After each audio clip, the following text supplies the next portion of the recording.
નમસ્કાર. નમસ્તે. શું નામ તમારું? નીતાબેન, રાઠવા નીતાબેન. હા. શું થયું હતું તમને અહીંયા આવ્યા ત્યારે?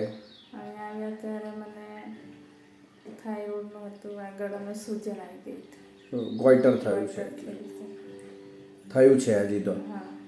એટલે આમાં શું ફેરફાર થયો અને શું કરાવ્યું તમે અહીંયા? એમાં દવાઈઓ ચાલુ કરી, એનું ટ્રીટમેન્ટ કરાવી. ઓકે. એટલે પંચકર્મની ટ્રીટમેન્ટ કરી આની અંદર? કરાવી.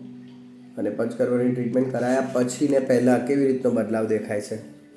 એમાં બદલાવ સૂજનના આ બાજુનું ઓછું થયું છે. ઓકે. અને હાથ પગ અને શરીર બહુ દુખાવો હતો એ ઓછું થયું છે. ઓકે.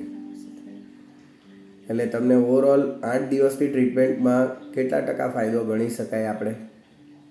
તો ખાસો ફેર છે. એટલે 100થી ટકાવારી માપવા બેસીએ તો કેટલું 50%, 70%, 80% કેટલો ફાયદો દેખાય? 50થી ઉપર દેખાય. ઓકે. વધારે આગળ કંઈ સજેસ્ટ કર્યું છે કે આગળ કરવાનું છે એવું કહ્યું છે હજી? થોડું કર્યું છે. ઓકે. પરેજી પાડવાની આપી છે? પાળો છો પરેજી વ્યવસ્થિત? સારું લાગે છે અત્યારે હવે? સારું છે, પહેલાં કરતાં સારું છે, વધારે સારું. ઓકે. ખાલી પગમાં થોડું છે, બાકી હવે પહેલાં કરતાં ચલાવ્યું સારું. અચ્છા. તો ગઈ ને હાજે છોકરી મૂકવા ગઈ હતી ને તો ફરક બહુ લાગ્યો છે. Okay, good.